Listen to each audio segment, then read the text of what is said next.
តែមួយទៀតហើយគឺ3តោនកន្លះ09មួយយកតែក្បាលនឹងសាក់ស៊ីឯងតាមហើយ3តោនកន្លះ09ហើយថ្មីសាក់ស៊ីស្អាតគាត់តែមើលមកជុំហ្នឹងគឺតថៃយកហើយបងប្អូនដែលមានតម្រូវការចង់បានឡាន3តោនកន្លះអីអាចមកមើលដល់ឃ្លាំងបានអូឡានសាក់ស៊ីអែមតាមមកមើលព្រៀងត្រីព្រៀងនេះនៅមាន3តោនកន្លះ05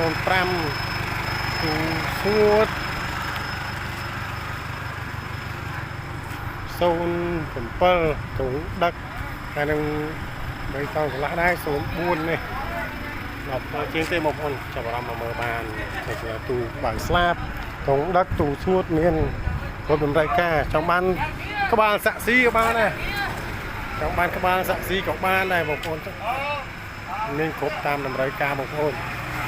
ហើយគេយកទៅមករឿងទៀតហើយអរគុណបងប្អូនអរគ្នាដែលបានគ្រប់គ្រងនៅការ៉ាទីអីការ៉ាអរគុណបងប្អូនអរគុណមកចាប់អារម្មណ៍អាចតាក់ទងបានតាមលេខ Telegram 088544925ចិត្តវាលហើយ